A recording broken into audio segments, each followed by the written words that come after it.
A person's driving abilities can be temporarily impaired for many reasons.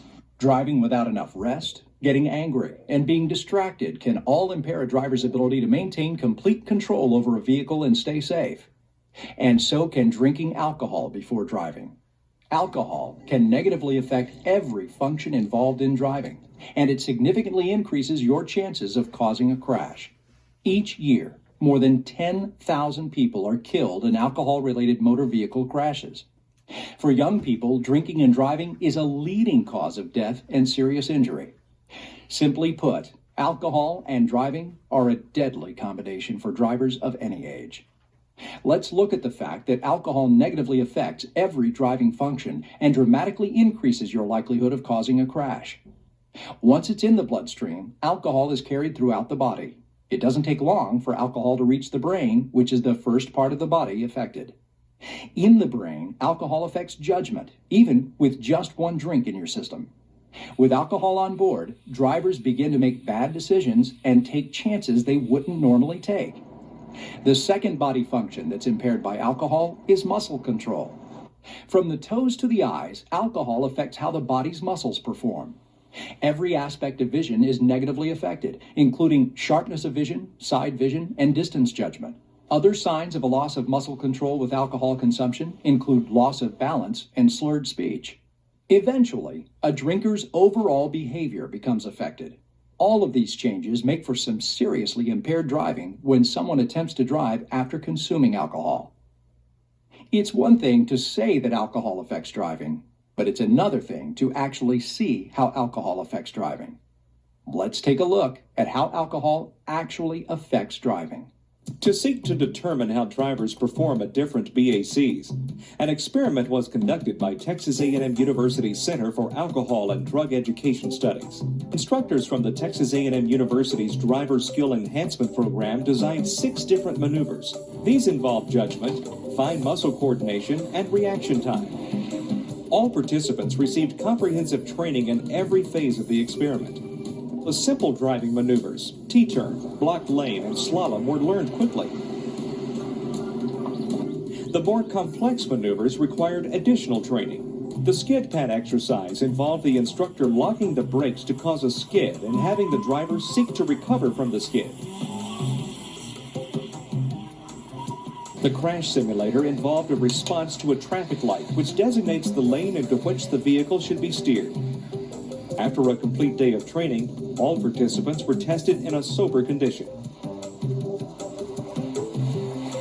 Breath tests were given to determine that all drivers had BACs of .00 prior to starting the experiment. A detailed scoring procedure was used to provide data on driver ability while sober, so that it could be compared with later results on the drinking runs. After all sober pre-tests were completed, the participants in the drinking group began to consume alcoholic beverages of their choice. All drinking was closely monitored to determine the time and amount consumed by each person.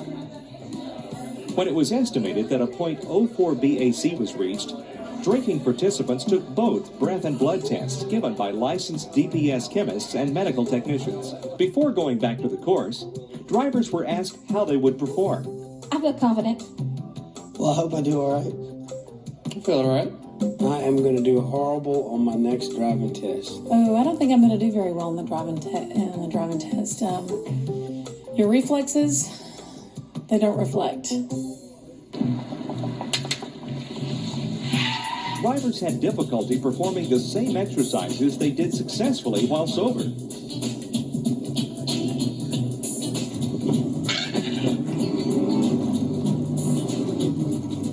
Because of this, the volunteers were asked to consume additional alcohol so that tests could be run when they had reached higher BAC levels.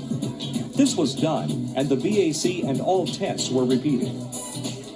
The test runs at the higher BAC levels showed a significant decline in performance compared to those of low BAC levels, although losses of ability had been found at the .04 level.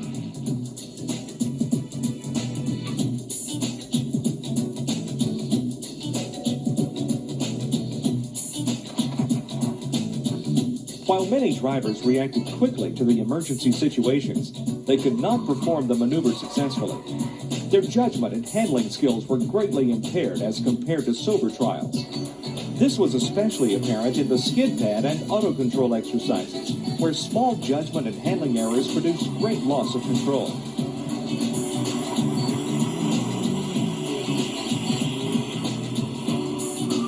So you're going to go straight up the hill, and you're going to stop in the box like we did before? That box over there. Yeah, but now it's over here. Cameras were installed inside the vehicles to record the actions and comments of drivers as they performed the exercises after drinking.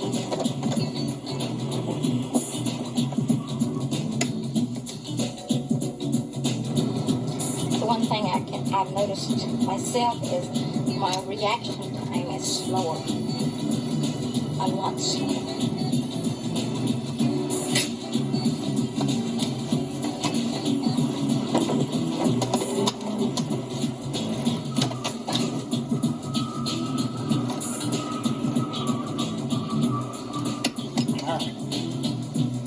Best I did yet.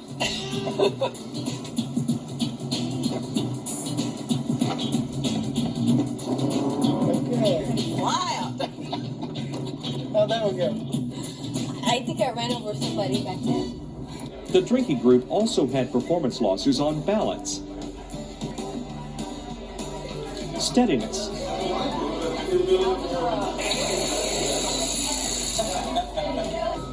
reaction time,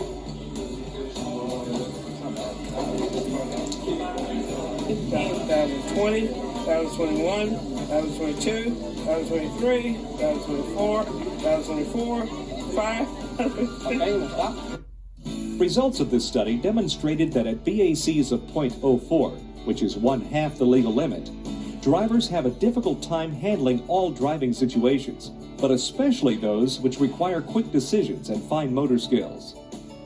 The group scores on the complex skills declined an average of 13% at .04 BAC, 17% at .07, and 24% at .10 BAC, while the control group's ability was unchanged. Losses were less apparent at .04 for the simpler tasks, but were evident by the time .07 BAC had been reached. Although not all drinking drivers' abilities declined equally, all performed worse than they did in a sober condition. Fortunately, no one was hurt due to the mistakes of these drivers who drove after drinking.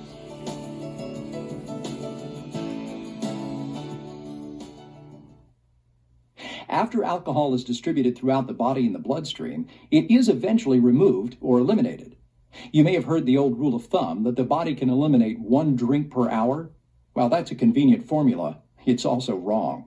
In fact, it takes between 1 1/4 and 1 1/2 hours or longer for the body to eliminate the alcohol contained in just 1 standard-sized drink. Some males who weigh over 250 pounds can eliminate this amount of alcohol in about 1 hour, but it takes much longer in everyone else. But what does that mean in a real drinking scenario? Let's take a look. This graph depicts the scenario, showing the alcohol level on the left and the time of day along the bottom. This male starts drinking at 9 p.m. and consumes an average of 2 drinks per hour. By 11 o'clock, his blood alcohol level has risen to about 0.07%. He continues to drink until 1:30 a.m., calls it a night, and goes to sleep. Look at his BAC. It continues to rise for at least 30 minutes after he finishes drinking. This is because it takes a while for alcohol to be fully absorbed into the bloodstream, causing his blood alcohol concentration to rise even higher. Finally, at 2 o'clock in the morning, the drinker's alcohol level peaks at 0.16%. That's twice the legal limit in every state. From that point on, it's all elimination, and his blood alcohol level begins to fall at the average rate of 0.015% per hour, or about 3/4 of a drink per hour. As he sleeps, his body continues to eliminate the alcohol, but at a relatively slow rate, at least compared with how fast his alcohol level rose while he was drinking. Finally, 7:30 a.m. rolls around. Our guy still has a blood alcohol level of 0.08%. That's still legally intoxicated, and that's a big problem if he has to go to work then or drive for any other reason. By 9:30 a.m., his alcohol level has fallen to 0.05%, which is still too high to be driving. He could still be legally intoxicated. In fact, people have been convicted of driving while intoxicated with blood alcohol levels as low as 0.03%. It's not until 1 p.m. that afternoon that he is back down to a sober state with a 0 blood alcohol level. Overall, that's 11 and a half hours since he stopped drinking earlier that morning. Even at that point, he could still be impaired by the effects of a hangover. The bottom line is that it takes much longer for the body to eliminate alcohol than most people think. When it comes to state laws regarding drinking and driving, it's taken very seriously. Alcohol-impaired driving is dangerous and against the law. People convicted of driving while impaired by alcohol can face many penalties, including thousands of dollars in fines, loss of their driver's license, mandatory completion of an alcohol education course, jail time, mandatory attendance of a DUI victim impact panel or a live autopsy, and even years of probation. Unfortunately, even though they know driving after drinking alcohol is unsafe and illegal, some people still get behind the wheel impaired and put themselves and everyone around them at risk. It's no secret that drinking alcohol when you're under age 21 is illegal. But even after you turn 21, remember, your world could end with a sip of one drink. Drinking and driving don't mix.